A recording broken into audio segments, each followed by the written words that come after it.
मैं एक cancer surgeon हूं। पिछले 30-32 सालों से मैं कैंसर की सर्जरी कर रहा हूं। इन दिनों में मैंने बहुत सारे पेशेंट्स देखे, लेकिन इनमें से कुछ पेशेंट्स ऐसे थे जिनको मैं मिराकुलस पेशेंट्स कहता हूं।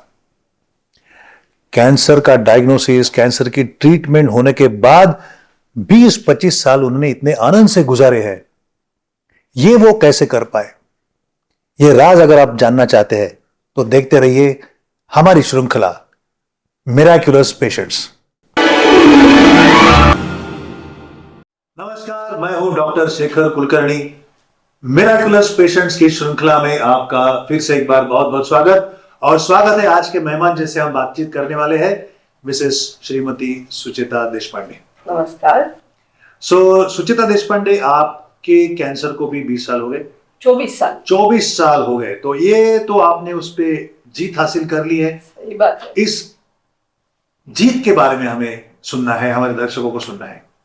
तो ये क्या हुआ, कैसे हुआ, कैंसर का डायग्नोसिस कैसे हुआ, उसके आगे चल के आपका ये प्रवास कैसे हुआ? जब कैंसर का डायग्नोसिस हुआ तब मेरी उम्र थी 40 साल। सितंबर में मुझे 40 साल खत्म हो गया और अक्टूबर में मेरा ऑपरेशन हुआ। बराबर 40 साल। और मुझे तब ऐसा, मतलब बिल्कुल ऐसा कुछ ब्रेक आता है जीवन में कि बिल्कुल कुछ ये नहीं था कि बहुत बड़ा ब्रेक आ गया, क्योंकि मेरे एक लड़का था 10वीं में और दूसरा लड़का था 12वीं में। इतना उनका इम्पोर्टेंट ईयर और मेरा इसमें ऐसा हो जाना बहुत ही बड़ा ब्रेक था।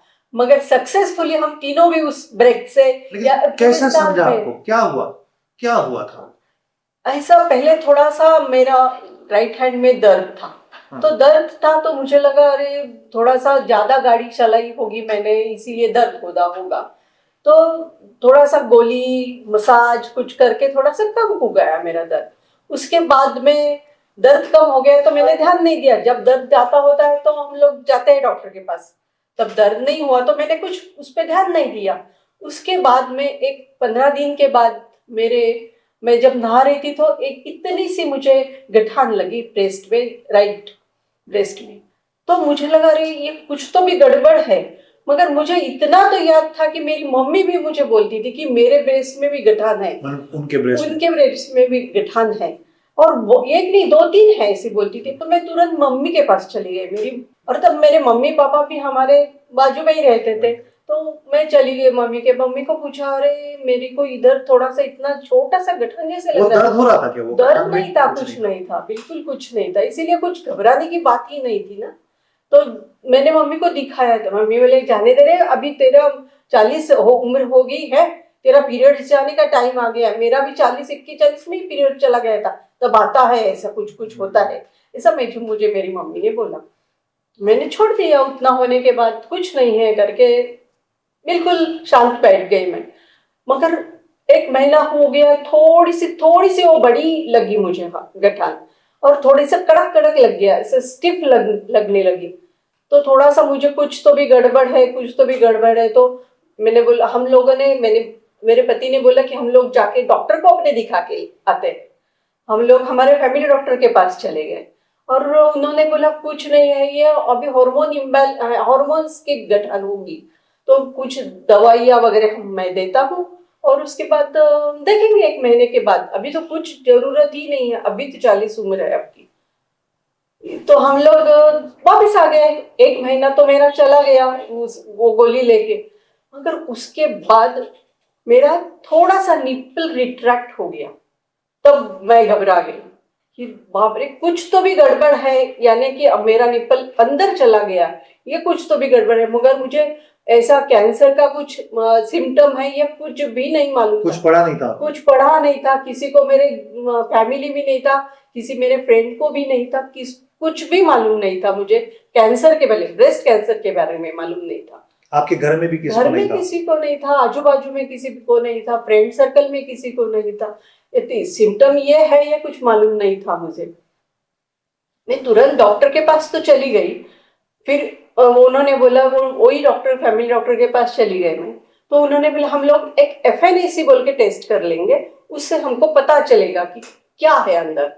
तो FNAC टेस्ट भी निगेटिव आ गई। तो फिर उसके बाद मैं भूल गई मैं कि फिर भी कुछ नहीं निकला, तो 1 महीना उसमें भी चला गया। फिर जरा थोड़ा सा और निपल मेरा अंदर चला गया, इतना सा गया था तो वो ज्यादा अंदर चला गया। फिर मैं सर्जन के पास ही चली गई, तो सर्जन ने बोला कि मुझे तो लगता है कि अंदर लंप है या गठान थोड़ी सी आपकी बड़ी हो गई, हम लोग वो गठान निकाल के टेस्ट के लिए दे देंगे। तो तय हो गया कि गठान तो निकालनी है हमको, गठान निकाल दी ऑपरेशन करके।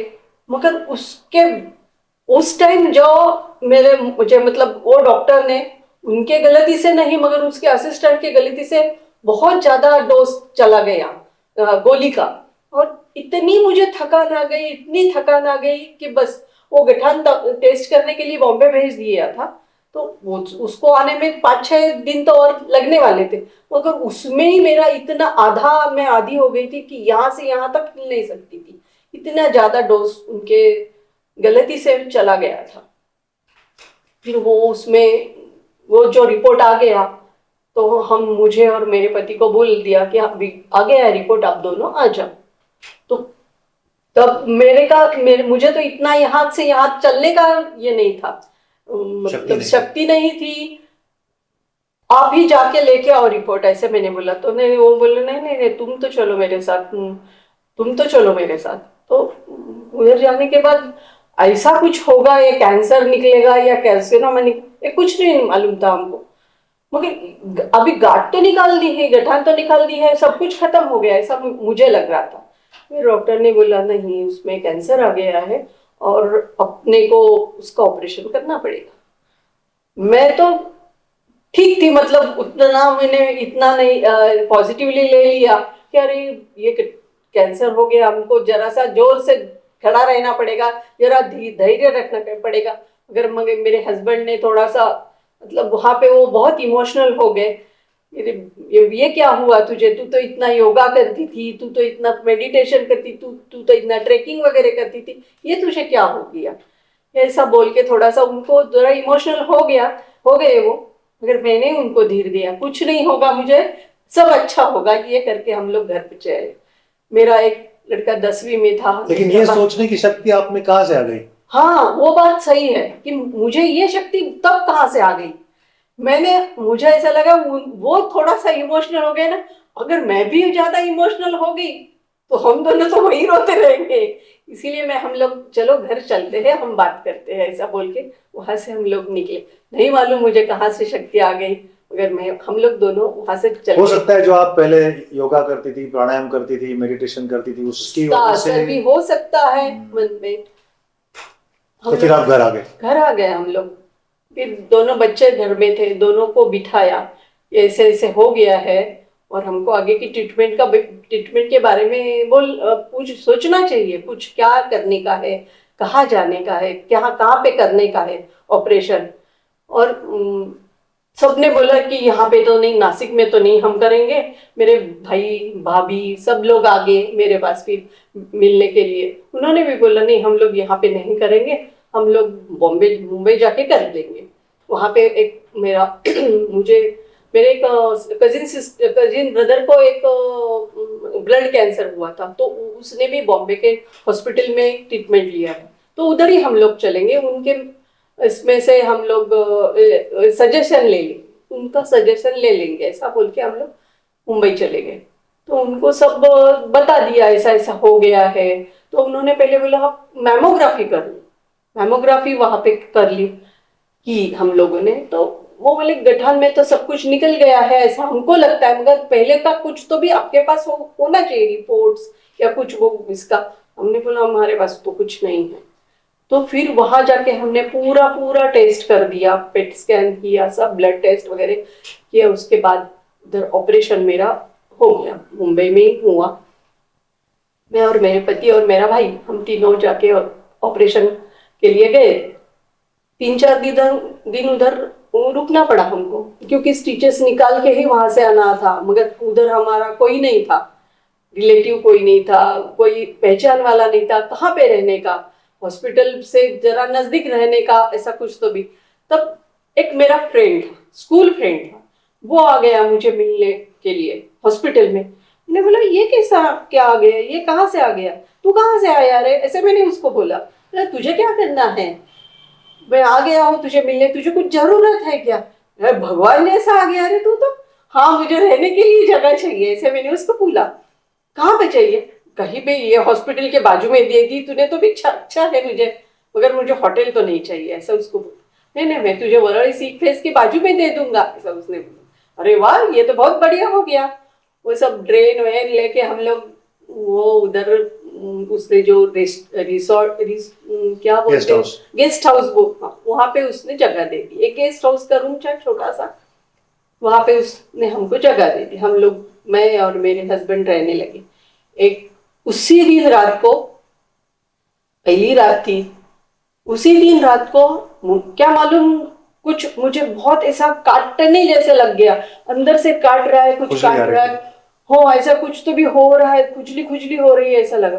तो देखा तो इतने खटमल थे रे, मेरे पूरे शरीर में इतने खटमल थे कि किसको कहाँ से निकालूं ऐसा लगा। पूरे कपड़े मैंने निकाल दिए और मैं बोली बाप रे भगवान ये क्या हो गया है। बहुत डर गए, हम दोनों भी डर गए, जैसे तैसे कपड़े चढ़ ये करके हम लोग हॉस्पिटल पहुंच गए। तो उधर डॉक्टर ने बोला और एक आधा घंटा आप रुक जाते वहां पे और खटमल अंदर चला जाता तो अपने को पूरा वो ड्रेसिंग ओपन करके फिर से स्टिचेस डालने पड़ते थे। इतना अभी हंसी आ रही है आपको, मुझे भी बहुत हंसी आ रही है, मगर तब हमारी हालत बहुत ही खराब हो गई थी दोनों की भी। फिर मैंने उसको बोला अरे यार तूने क्या रूम लिया है, ये हमारा खटमल ही खटमल है इधर। तो उसने बोला अच्छा अच्छा ठीक है मैं दूसरी जगह देता हूँ। हम लोग फिर वहां पे शिफ्ट हो गए। ऐसा एक किस्सा हो गया मेरे साथ। फिर हम लोग उधर रुके 2-3 दिन, स्टिचेस निकाल के हम फिर नासिक आ गए। नासिक आने के बाद सब मिलने के लिए आते थे, सब मेरे हस्बैंड के फ्रेंड्स भी आते थे। अभी कैसे कैसे लोग आते हैं, तब मुझे पता चला एक उनका फ्रेंड, बहुत अच्छा फ्रेंड, बचपन का फ्रेंड आ गया। और उसने, हम लोग रहते थे उस दरवाजे के बाहर, वो ये मेरे पति छोड़ने के लिए उनको गए। तो उनने क्या बोला मालूम है क्या, अभी इसका कितना उम्र कितना रह गया होगा इसका इसका जीवन, आप दूसरी शादी क्यों नहीं कर लेते। मैंने तो ऐसी अवाक रह गई, ऐसा सजेशन देता है कोई। कि कैसे लोग मिलने के लिए क्या बोलना है क्या करना है, तो मुझे बहुत बुरा लगा, अरे तुम्हारे ये फ्रेंड ऐसे कैसे बोल सकता है कि तुम दूसरी शादी कर लो, अभी इसका तो कुछ करा नहीं है। फिर भी उन्होंने बोले जाने दे यार तू छोड़। मैंने हाँ ऐसा करके टाल दिया। 10वीं में था मेरा लड़का। मेरे दोनों लड़के उस टाइम बहुत बड़े हो गए ऐसा मुझे लगा, क्योंकि वो इतने सीख गए। मुझे कुछ कीमोथेरेपी के बाद मुझे कुछ मतलब खाना नहीं जाता था, जो भी खाया वोमिटिंग होती थी, टेम्परेचर आता था, कुछ मुंह में बिल्कुल ऐसा लगता था कि वो फीलिंग आता था कीमो क्या, वो दवाइयाँ का फीलिंग आता था, बिल्कुल कुछ नहीं होता था। तो मेरा बड़ा लड़का, मम्मी तुझे कुछ चाहिए, मैं कुछ नहीं खाने की, नहीं मैं तुझे एक रोटी बना के दूंगा, इतना सा वो रोटी बना के देता था और वो घी डाल के देता था। तब से मेरे दोनों भी लड़के मुझे ऐसा लगा बहुत बड़े हो गए। ऐसा होता तो है। मतलब फैमिली का सपोर्ट आपका फैमिली का अच्छा था। सपोर्ट अच्छा था, मेरे भाई वगैरह भाभी थी, मेरे माता पिता थे, सब सपोर्ट अच्छा चल रहा था। फिर उसके बाद 10वीं और 12वीं के बाद दोनों लड़कों को और मेरे हस्बैंड को पुणे में शिफ्ट होना पड़ा। तो 1 साल 1.5 साल में हम लोग पुणे शिफ्ट हो गए। तब हम लोग नासिक में थे, पुणे शिफ्ट हो गए। तब मुझे कुछ सपोर्ट ग्रुप वगैरह कुछ भी मालूम नहीं था। हम लोग अब ये दोनों सब कॉलेज में चले जाते थे, मेरे हस्बैंड नौकरी पे चले जाते थे, तो मैं घर में अकेली रहती थी। और हम लोग जहाँ पे नासिक में रहते थे, तब आजू बाजू में इतने लोग रहते थे, किसी के भी घर पे जाओ, किसी के साथ गप्पे मारो, किसी के साथ घर में खाना खाओ, कुछ भी नहीं लगता था। मगर थोड़ा मुझे पुणे में आके इतना खटक गया कि सबके दरवाजे बंद, सब किसका दरवाजा ये कर दूं मैं, कुछ मुझे हो गया तो, अरे बाप रे ऐसा लग रहा था मैं अकेली हो गई हूँ, बहुत अकेली हो गई हूँ ऐसा लगता था मुझे। मैंने हस्बैंड को बोला भी हम लोग वापस चलते हैं, नहीं तो मैं तो भी नासिक चली जाऊंगी अकेले। इन्होंने बोला नहीं, अब तुम कुछ तो भी यहाँ पे आजू बाजू में थोड़ा सा बाहर निकलो, थोड़ा सा इधर उधर घूमने के लिए, फ्रेंड तुमको फ्रेंड्स हो जाएंगे। कहाँ जाऊँ, किसके साथ बात करूँ, कुछ भी नहीं। और एक दिन अचानक मैंने टीवी लगाया और संवाद बोल के तब एक कार्यक्रम आता था टीवी पे, उसपे ब्रेस्ट कैंसर सहेलियाँ थी और उसपे उनका एक मुलाकात चल रही थी उनकी दोनों की।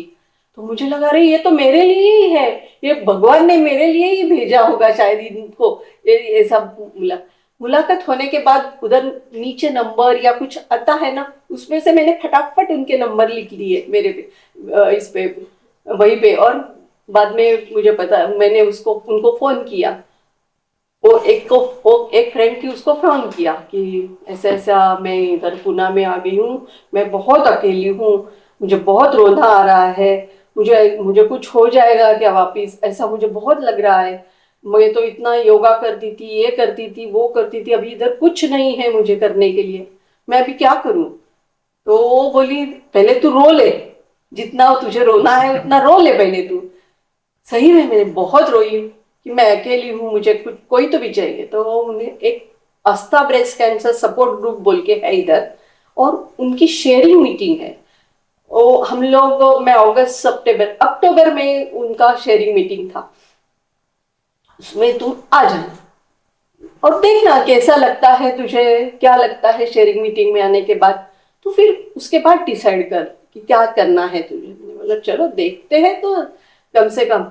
और उधर उधर जाने के बाद 20-25 महिला ऐसी थी उनको ब्रेस्ट कैंसर हुआ है, और उनमें से एक दो तो फ्रेंड ऐसे थे, कहीं वो तो सर्विस भी करते थे, कहीं परदेश में भी जाके आए थे, किसी ने खुद की नौकरी, खुद का बिजनेस, खुद का सब कुछ कर। अरे मैं ही अकेली, ऐसा मुझे लग रहा था कि मैं ही अकेली हूँ, ये तो सब अच्छे से अपना नॉर्मल लाइफ जी रहे हैं फिर से, मैं ऐसे क्यों से घर बैठी हूँ। तब से मुझे अच्छा लगा, शेयरिंग मीटिंग में गई, शेयरिंग मीटिंग में जाने के बाद भी मैंने मेरे अनुभव शेयर किए, मेरा सब ऐसा लगा रहा मुझे मैं अकेली हूँ, तो सबने तब मुझे इतना ये हौसला दिया कि नहीं तू अकेली नहीं, हम तुम्हारे साथ है, तुमको कुछ भी लगा, रात को भी कुछ लगा तो तुम हमको फोन कर सकती हो। कैसा लगा आपको पहली बार आपका सब ये अनुभव लोगों को बोलने समय? बहुत अच्छा लगा, मैंने वही बोला कि इतना अच्छा लगा कि मेरे जैसी है, मैं इनके साथ कुछ भी बात कर सकती हूँ। मन की जो बात है, जो मैं डॉक्टर के साथ नहीं शेयर कर सकती, जो मेरे हस्बैंड के साथ नहीं शेयर कर सकती, जो मेरे बेटे के साथ नहीं शेयर कर, वो मैं इनके साथ शेयर कर सकती हूँ। पूरा इमोशन का बोझ उतर गया। सब उतर गया तब, उनके साथ बात करके इतना अच्छा लगा, एक बर्डन जैसे था, नहीं अभी मुझे कुछ नहीं होगा, ये जैसे चल रही है ना वैसे मुझे चलना है, ये जो करती है ना वैसे मुझे करना है, ये इतना मन में चल के मैं घर आ गई। तो सब तो आपको रोल मॉडल मिल गए। हाँ सही बात है, रोल मॉडल मिल गया। घर आने के बाद मैंने हस्बैंड को बोला कि अरे मैं ऐसा ऐसा वो ग्रुप है बहुत अच्छा है, मैं जाऊंगी, बहुत अच्छे उधर फ्रेंड्स मिल गए मुझे, और सब मेरे जैसे है, किसकी कीमो चल रही है, किसका ऑपरेशन हुआ है, किसका 5-6 साल हो गया ऑपरेशन करके, वो अभी अच्छे चल रही, मेरा तो 1-1.5 साल ही हुआ है, मैं अच्छे से जी लूंगी। अभी मुझे बहुत अच्छा लगा, मुझे फ्रेंड मिल गए करके, तब से मैं आस्था ब्रेस्ट कैंसर सपोर्ट ग्रुप के साथ जुड़ गई, बहुत अच्छा लगा। फिर मैंने धीरे धीरे उनके साथ अवेयरनेस के कार्यक्रम शुरू कर दिए। हम लोग अवेयरनेस के कार्यक्रम करते थे, मतलब ऐसे झोपड़पट्टी में जाके, सही बात बोलती हूँ कि झोपड़पट्टी में जाके एक एक बाई को हम बाहर निकालते थे, आओ हम लोग बात करना चाहते हैं। तो किसके लिए बात करना, हमको पानी भरना है अभी, ऐसे बोलते नहीं हमको पानी भरना है, अभी पानी आ गया है, हम पानी भरना है, हमको खाना पकाना है, फिर भी हम लोग 10 मिनट हमको दे दो, हम आपसे बात करना चाहते थे। फिर कभी कभी तो वो दिखाती थी बाई, उधर की जो महिला थी वो दिखाती थी, देखो मुझे यहाँ पे ऐसे ऐसी गठन है, अभी तो किसी को नहीं दिखाई मैंने, तो हमको पता चलता था अरे बाप रे इसको इसके। लेकिन आप क्या बात करती थी उनसे, क्या बात करने के लिए जाती हम थी? लोग उनको अवेयरनेस मतलब उनको बोलते थे हमको ब्रेस्ट कैंसर हुआ था, हम लोग वहां से उससे निकल के आए हैं, हम ऐसे तुम्हारे से बात करने आए कि ऐसे सिम्टम दिखा तो अपने को ये टेस्ट करनी पड़ेगी, ये करना पड़ेगा। हम लोग उनको सिम्टम्स भी समझाते थे, सब कुछ उनको समझाते थे, वो सुन लेती थी, वो सुन लेती थी, उनको बहुत अच्छा लगता था। और वो आने के बाद अरे बहुत अच्छा समझाया हमको, तो ये कुछ भी मालूम नहीं था। ये कितने साल की, 2006 साल की बात है। मैं 6 साल की बात, 2006 साल की बात है। तब कुछ इतना अवेयर नहीं अवेयरनेस नहीं नहीं था। था। अभी बहुत अवेयरनेस हो गया है, सब पढ़ते हैं, सब पढ़े लिखे हो गए हैं। तब इतना नहीं था, गूगल गूगल भी नहीं था तब। अभी कुछ भी हो गया तो फटाफट गूगल कर लेते, तब इतना नहीं था। और अभी अब उसके बाद हम लोगों ने कॉलेज और स्कूल्स, बीसी ग्रुप, सोसाइटी, इधर जाके भी हम लोगों ने अवेयरनेस किया। मतलब आपने ये सोच लिया था क्या कि समाज में जाके आपको अवेयरनेस करना है, इस चीज के बारे में लोगों को बोलना है? बोलना है। और साथ ही मैं और एक बात आपको बोलना चाहती हूँ कि उसके बाद मैं जब वो ग्रुप में तो जुड़ गई मैं, मगर मैंने जो पहले योगा करती थी, मैं एक योगा करती थी, मेडिटेशन करती थी, योगा सिखाती थी। मैं नासिक में 2 क्लब में जाती थी, योग विद्याधाम में जाके मैं उधर योगा सिखाती थी, मेडिटेशन करती थी। उसका मुझे बहुत फायदा हुआ। और तब मैंने उसका भी अभ्यास मैंने खुद का बढ़ा लिया। अब योगा भी रखा, मेडिटेशन भी रखा, उस सेल्फ सजेशन देना शुरू कर दिया मैंने कि मुझे यहाँ से बाहर निकलना है, मुझे ये करना है। ऐसा मैं जो करती हूँ काम, ब्रेस्ट कैंसर जो सर्वाइवर्स है, वो जो ब्रेस्ट कैंसर पेशेंट्स है, उनके लिए जो काम करती हूँ, मुझे बहुत ज्यादा लोगों तक पहुंचना है मुझे। ऐसे करके मुझे ऐसे खड़ा रहना है। तो ये आपने कुछ ऐसा मिशन ले मन में लिया लिया था, था? हाँ मन में लिया था मैंने कि मुझे जो हुआ है वो ये लोगों किसी को नहीं होना चाहिए। हम लोग वहां तक तो पहुंच सकते हैं, जाना नहीं जाना उनका काम है, मगर उनको अवेयर करना तो अपना काम है। Very nice. ये सोच के हम लोग वहां पे जाते थे। तो फिर आगे क्या हुआ? हम लोग फिर अवेयरनेस के लिए जाते थे। हम डॉक्टर और पेशेंट बोल ऐसा भी हम लोग अवेयरनेस करते थे। डॉक्टर हमको कुछ क्वेश्चन पूछते थे, उसका हम आंसर देते थे। वो तो मतलब कॉर्पोरेट लेवल में जो जाते थे वहां पे करते थे। जो हम लोग ऐसे बस्ती में जाके करते थे, या कुछ ऐसे ऐसे छोटे छोटे गांव में जाके के करते थे, वहां का अवेयरनेस अलग था और इधर का अवेयरनेस हमारा अलग था। ऐसे हम लोग तो धीरे धीरे हम लोगों ने अवेयरनेस बढ़ा दिया। फिर ऐसा लगा कि नहीं, सिर्फ पेशेंट को नहीं चाहिए अवेयरनेस, उनके घर वालों को भी चाहिए, उनके समाज, उनके आजू बाजू में रहने वालों को भी चाहिए। इसके लिए भी हम लोग काम करने लगे बाद में। किस तरह के कार्यक्रम होते थे आपके? अवेयरनेस मैंने बोला ना, हम लोग जब छोटी छोटी बस्ती में जाते थे, गांव में जाते थे, तो हेल्थ मिनिस्टर बोल के हम लोग का हेल्थ मिनिस्टर बोल के हम काम करते थे। मतलब तो एक कोई कार्यक्रम है? एक कार्यक्रम है हमारा, बहुत अच्छा कार्यक्रम, बहुत हमने किए और इतना अच्छा हमको रिस्पांस मिला कि वो जो बस्ती में जाके छोटे छोटे गांव में जाके करते थे, हम एक क्वेश्चन पूछा तो हम एक लोग महिला को एक बख्शिश देते थे। वो बख्शिश के इसके इसके लिए भी आती थी, अरे ये कुछ तो भी देने वाले हैं हमको। और एक एक उनके पास से हम लोग निकालते थे कि तुमको कैंसर की क्या मालूमात है, तुमको कैंसर बोल क्या मालूम है, वो किसी को देखा क्या, तुम कैंसर पेशेंट को दिखा क्या, कैसे उसको ये करते, हम उनके पास से ही निकालते थे। और अगर कुछ उनको मालूम नहीं तो हम लोग उनको अवेयर करते थे। तो क्या उस टाइम में अवेयरनेस की क्या लेवल होती थी? मतलब 2005-2006 में जब आप जाती थी छोटी छोटी बस्तियों में, गांव में, तो लोग, महिलाएं जवाब देती थी? उनको मालूम होता था कैंसर के बारे में? नहीं मालूम था, इसीलिए नहीं मालूम था। तो जैसे आप अवेयरनेस करती गई तो उनको मालूम हाँ होता मालूम हो गया। हम लोग पूरा पूना के बाहर भी जाते आज भी आप करती हो ऐसे अवेयरनेस करते कार्यक्रम? हैं हम लोग। तो आपको ऐसा फर्क महसूस होता है पहले वाले दिनों में और आज के दिनों में? बहुत आज ज्यादा अवेयर हो गए हैं लोग, अवेयर हो गए, लोग ज्यादा अवेयर हो गए हैं। तो इन चीजों का उन लोगों को तो फायदा हुआ ही, लेकिन आपको भी उसका फायदा हुआ? वही तो मैं बोल रही हूँ, मुझे बहुत, एक तो सपोर्ट ग्रुप, आस्था सपोर्ट ग्रुप का भी मुझे बहुत फायदा हुआ है। मैं योगा मेडिटेशन करती हूँ, सेल्फ सजेशन जो करती हूँ उसका भी मुझे बहुत फायदा हुआ है और होता है, अभी भी होता है। उसके बाद में मेरे नहीं मालूम मुझे किसके वजह से, मगर कीमो के बाद में मुझे मेरे हार्ट पे असर हो गया और मुझे वायरल मायोकार्डाइटिस हो गया तुरंत। कीमो के बाद 15 दिन में ही मुझे वायरल मायोकार्डाइटिस हो गया था और मेरा हार्ट सिर्फ 25% काम करता था। तब मुझे रिस्ट्रिक्शन आ गए थे, चलने फिरने में, घूमने में, सब करने में मुझे रिस्ट्रिक्शंस आ गए थे। तब भी मैं ये काम करने में इतनी मतलब मुझे बहुत अच्छा लगता था कि मैं कुछ करके आई हूँ आज। मुझे नहीं आता है, इतना नहीं भी चलना आता है, पर भी मैं ये काम करके आई हूँ। घर में आके मैं बहुत अच्छी आनंदी रहती थी। कभी भी ऐसा कुछ हो, जा तुम थोड़ा सा तुम्हारे ग्रुप में जाके जरा गप्पे ठोक के आ जाओ, ऐसा घर वाले ऐसे बोलते कहे घर वाले अभी भी बोलते हैं। वहां पे जाके आपको टॉनिक मिलता है। वहां पे जाके मुझे एनर्जी मिलती है। ऐसा सपोर्ट ग्रुप में आपकी जो एक्टिविटीज चल रही थी, तो और कोई एक्टिविटीज थी उनके बारे में आप बताएं। हाँ बराबर। हम लोग ना नाट्य अभिवाचन करते थे। नाटक नाटक। अभिवाचन करते थे। 5-6 फ्रेंड्स बोल हम लोग एक एक पात्र निभाते थे और उसका वाचन करते थे हम लोग। और तब उसकी जब प्रैक्टिस होती थी ना, तो हमारी बॉन्डिंग इतनी अच्छी थी। डब्बे हम तब ऐसा कोई नहीं बोलता होगा कि ये कैंसर पेशेंट का ग्रुप है।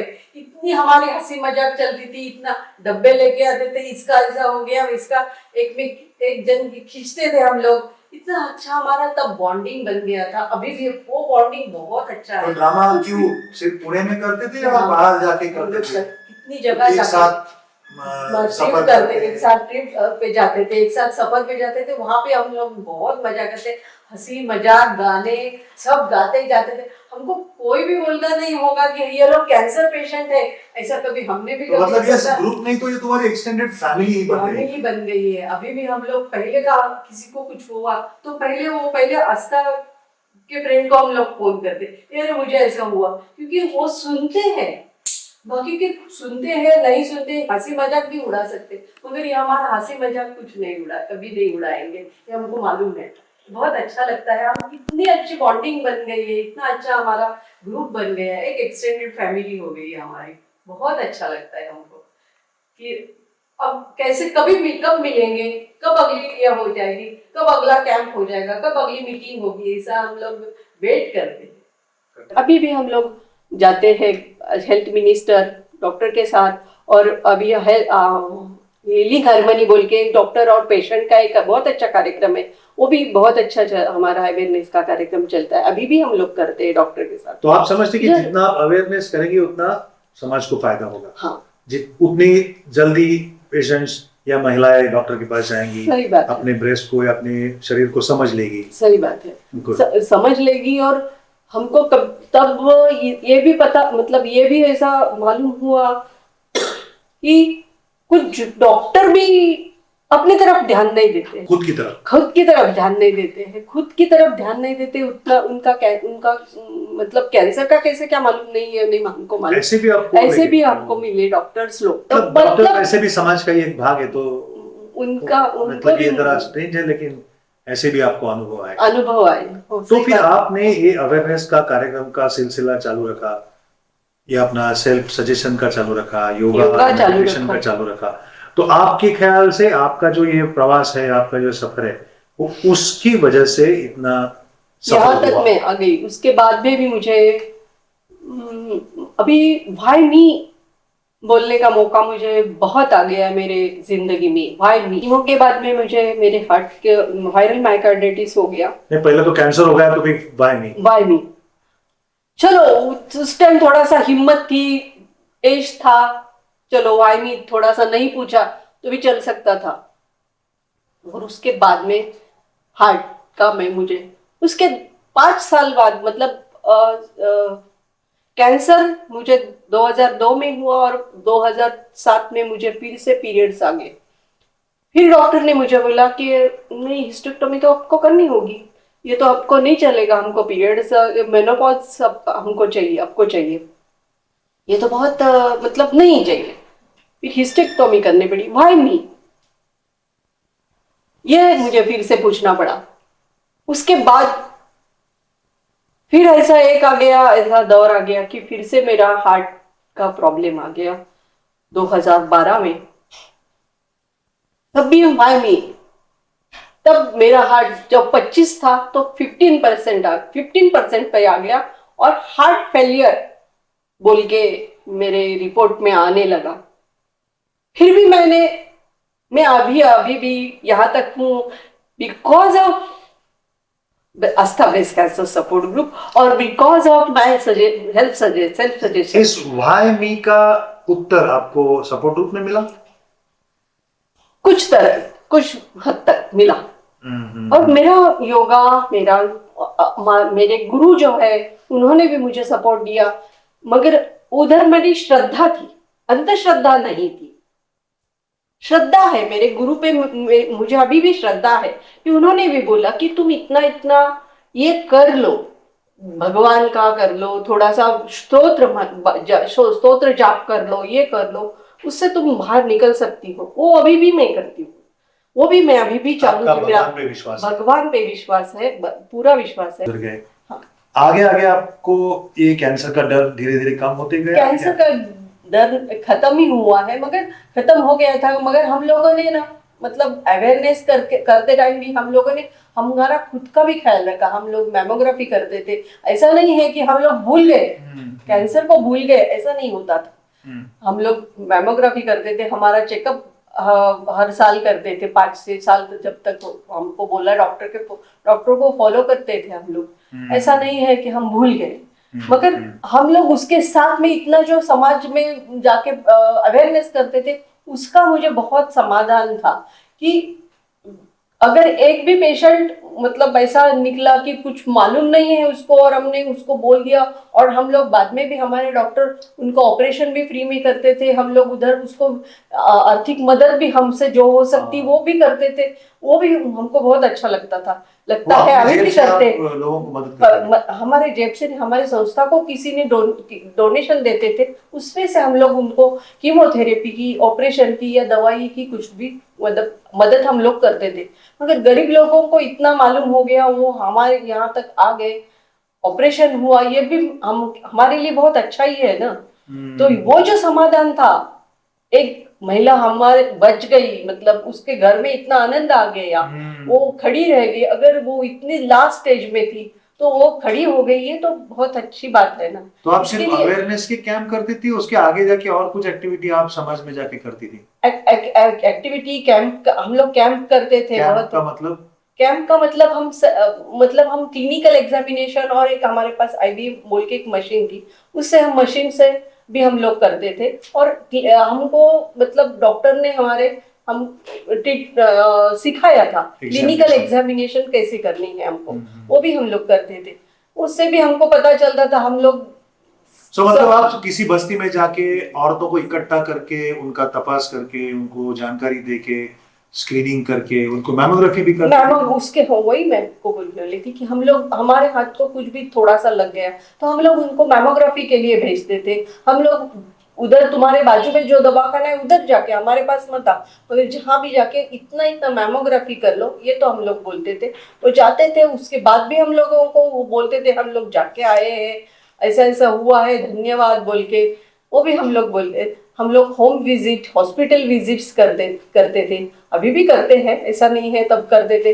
अभी भी हम लोग शेयरिंग मीटिंग लेते हैं। शेयरिंग मीटिंग तो बहुत मतलब उसका मुझे भी फायदा हुआ, और जो नए पेशेंट आए हैं उनको भी फायदा होता है। मतलब आप जाती है तो एक ऑर्गेनाइजर की भूमिका से जाती है या पार्टिसिपेंट की भूमिका से जाती है? नहीं, ऑर्गेनाइजर की नहीं भूमिका से, पार्टिसिपेंट की भूमिका से हम लोग जाते हैं। हाँ, हर कोई वैसे ही आता है। हर कोई वैसे ही आता है, एक दूसरे से सीखता है। एक दूसरे से मिलने के बाद जो मतलब एक शेयरिंग होता है ना, उससे बहुत समाधान मिलता है हम लोग। कि अपने जैसा कोई हमारा है, अपने जैसा कोई है। हम अभी अकेले नहीं समझो हैं। कीमोथेरेपी के बाद वोमिटिंग जैसा फीलिंग होता है, क्यों, और पेट में दर्द होता है या टेम्परेचर में कुछ भी होता है, तो मैं उससे कैसे बाहर निकली। मैंने क्या किया, छोटी छोटी नुस्खे रहती है घर में, मैंने ना ये थोड़ा सा काढ़ा भी लिया, मैंने ना ये थोड़ा सा ऐसा इसमें दूध में थोड़ा सा ये डाल के पी लिया, ऐसा कर दी, तो उससे मैं बाहर निकली। इसका छोटा छोटा जो नुस्खा रहता है वो भी बोलने से हम लोग मतलब अरे इससे बाहर निकली तो मैं भी करके देखती हूँ, ये भी थोड़ा सा ऐसा हो सकता है। Very nice.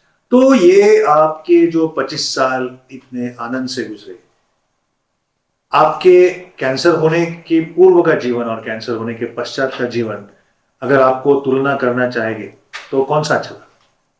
यही अच्छा लगने लगा है मुझे, क्योंकि एक गृहिणी की जैसे मैं पूरा जीवन कर बिताती आई हूँ।